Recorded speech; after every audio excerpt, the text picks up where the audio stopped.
میں پوچھ کر بتاتا ہوں۔ اس نے ماؤتھ پیس پر ہاتھ رکھا اور سوالیہ نظروں سے منگل ڈاکو کی طرف دیکھنے لگا۔ اس کو کسی طرح یوسف پلازا والے پیٹرول پمپ پر آنے کے لیے مجبور کرو، منگل ڈاکو نے سرگوشی کی۔ دھنی بخش ڈاکو نے تم سے جو تاوان وصول کیا تھا وہ میں واپس کروا دوں گا، پورے 10 لاکھ روپے۔ ابرار حسین نے اس بات میں سر ہلایا اور پھر فون پر بولا، سر، ان لوگوں کی گاڑی یوسف پلازا کے قریب واقع پیٹرول پمپ پر جا رہی ہے، یہ مجھے وہاں پر ڈراپ کر دیں گے۔ ٹھیک ہے، میں گاڑی بھیجتا ہوں، آپ سیدھے بنگلے پر آ جائیں۔ نہیں سر، پہلے میں اپنے بیوی بچوں کی خیریت معلوم کرنا چاہتا ہوں، اس کے بعد میں پولیس کے پاس جاؤں گا۔ مجھ پر بہت ظلم ہوا ہے، میں صرف اس وجہ سے اغوا ہوا تھا کہ میں سیٹھ قاسم اسماعیل بنا ہوا تھا اور آپ نے مجھے یہ انعام دیا کہ میری عدم موجودگی میں میرے بیوی بچوں کو نکال باہر کیا۔ او بابا، یہ فون پر کرنے والی باتیں نہیں ہیں، قاسم سیٹھ نے کہا۔ ٹھیک ہے، آپ یوسف پلازا والے پیٹرول پمپ پر پہنچ کر میرا انتظار کریں، میں وہاں پہنچ رہا ہوں۔ ابرار حسین نے فون بند کر کے منگل ڈاکو کی طرف دیکھا اور کہا، اگر قاسم سیٹھ میرے ساتھ دھوکہ نہ کرتا تو میں اس کو کبھی تمہارے حوالے کرنے کی بات نہ کرتا، لیکن اس بات کی کیا ضمانت ہے کہ تم دھنی بخش سے میری رقم واپس دلا دو گے؟ ابرار حسین، یہ کسی سیٹھ کا نہیں، ڈاکو کا وعدہ ہے، تمہیں 1 ہفتے کے اندر 10 لاکھ روپے واپس مل جائیں گے، تم اس نمبر پر فون کر کے اپنا پتہ نوٹ کرا دینا۔ ابرار حسین نے ایک کاغذ پر فون نمبر نوٹ کر لیا۔ اس کے بعد منگل ڈاکو نے اس کی آنکھوں پر پٹی باندھی اور اسے لے کر باہر کھڑی کار میں جا بیٹھا۔ اس کے 2 ساتھی بھی اس کے ہمراہ تھے۔ کار روانہ ہوئی تو ابرار حسین نے کہا، قاسم سیٹھ کو یہ پتہ نہیں چلنا چاہیے کہ وہ میری وجہ سے پکڑا گیا ہے، تم ہمیں دور سے اشارہ کر کے اس کے بارے میں بتا دینا۔ یہ مناسب نہیں ہوگا، اسے فوراً اندازہ ہو جائے گا کہ اسے دھوکے سے وہاں بلایا گیا ہے۔ میں اس کے ساتھ اپنے بیوی بچوں کے پاس فلیٹ پر جاؤں گا، تم ہمارے پیچھے رہنا، جب قاسم سیٹھ مجھے فلیٹ پر چھوڑ کر جانے لگے تو اسے پکڑ لینا۔ منگل ڈاکو نے اس بات میں سر ہلایا۔ یہ بھی ٹھیک ہے، اس طرح ہم تمہارا فلیٹ بھی دیکھ لیں گے، لہٰذا اب تمہیں فون نمبر کی ضرورت نہیں ہے۔ اس نے ابرار حسین کی جیب سے فون نمبر والا کاغذ نکالا اور اس کے ٹکڑے ٹکڑے کر کے کھڑکی سے باہر پھینک دیا۔ قاسم سیٹھ نے پیٹرول پمپ کے سامنے کار روکی اور ادھر ادھر نظر دوڑائی۔ ابرار حسین جو چند قدم کے فاصلے پر کھڑا تھا، پہلی نظر میں قاسم سیٹھ کو پہچان نہیں سکا، کیونکہ اس کی داڑھی پہلے سے کچھ زیادہ لمبی ہو گئی تھی اور وہ اپنی عمر سے 10 سال بڑا لگ رہا تھا۔ ابرار حسین آگے بڑھا، غور سے قاسم سیٹھ کی طرف دیکھا اور فرنٹ سیٹ کو دروازہ کھول کر اندر بیٹھ گیا۔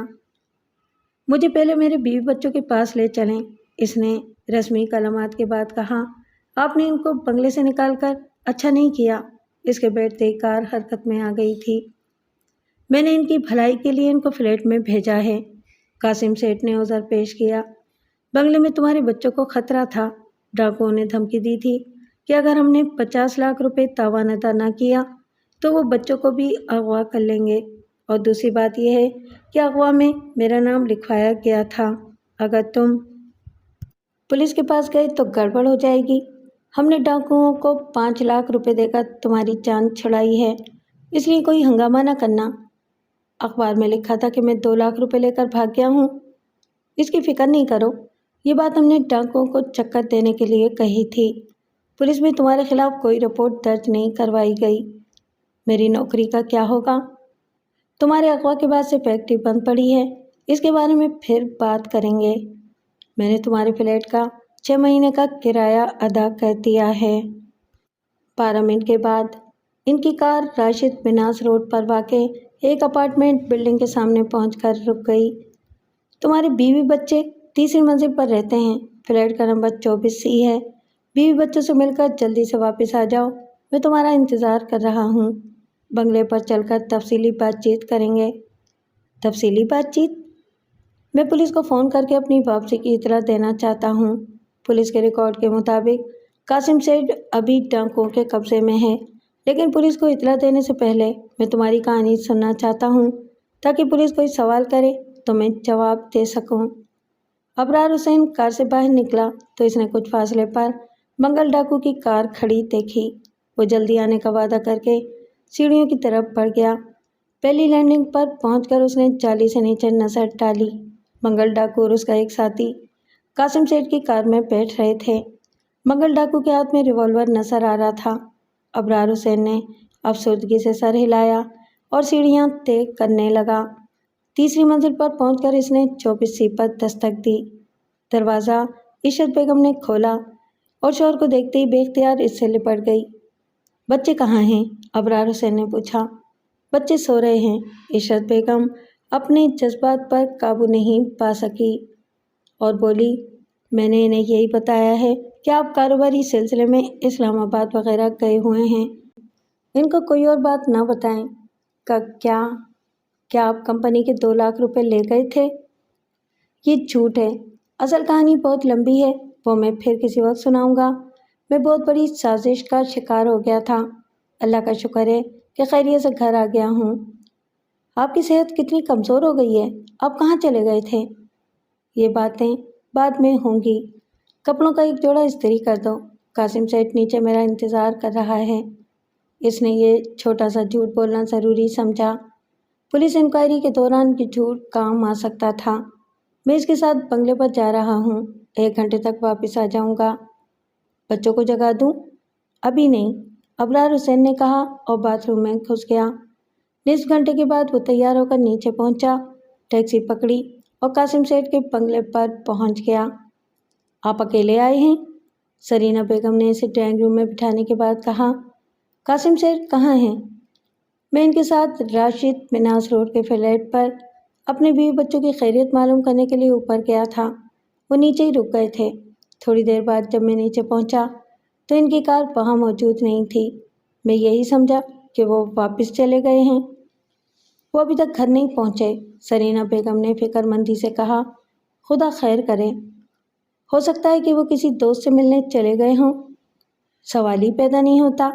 آپ کے اغوا کے بعد وہ آج پہلی مرتبہ گھر سے باہر نکلے تھے۔ میں نے انہیں کہا بھی تھا کہ نہ جائیں، میں ڈرائیور کو بھیج دیتی ہوں، مگر آپ نے پتہ نہیں کیا کہہ دیا تھا۔ آپ سے بات کرنے کے بعد وہ پریشان ہو گئے تھے۔ ممکن ہے کہ کسی ہوٹل وغیرہ میں چلے گئے ہوں۔ تھوڑی دیر انتظار کر لیتے ہیں۔ 11:50 پر فون کی گھنٹی بجی۔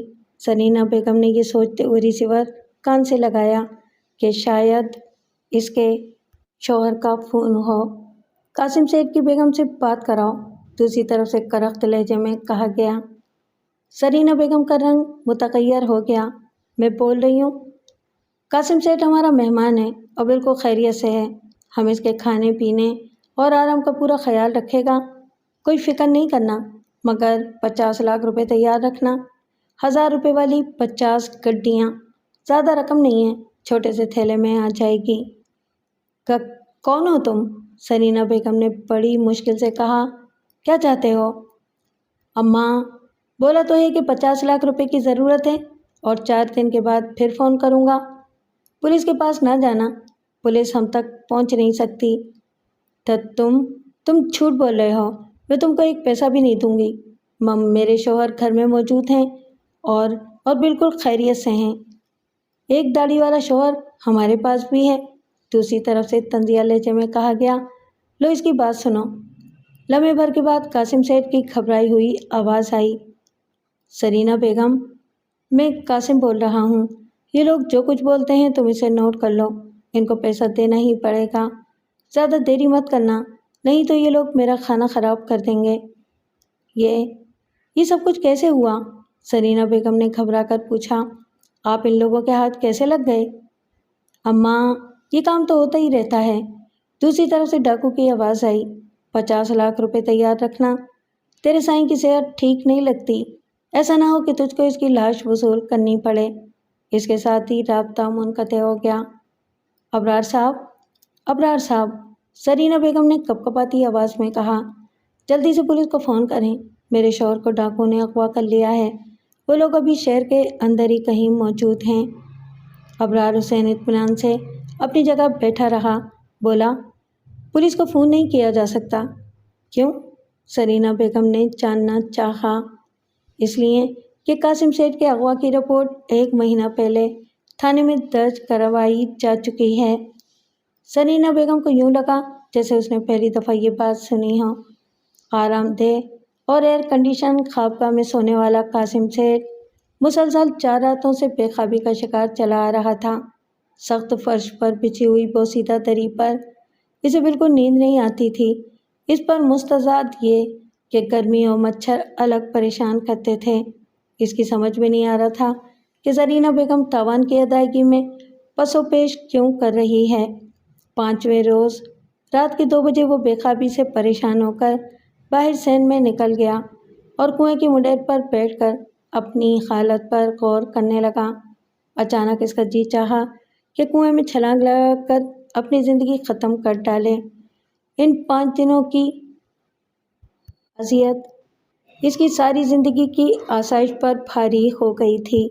یوں ہی سوچتے سوچتے اس نے ادھر ادھر نگاہ دوڑائی تو اسے دور و نزدیک کوئی پہرے دار دکھائی نہیں دیا۔ اس نے بلند دیوار کی طرف دیکھا اور فرار کے بارے میں سوچنے لگا۔ دیوار کے اوپر خاردار تار بھی لگے ہوئے تھے۔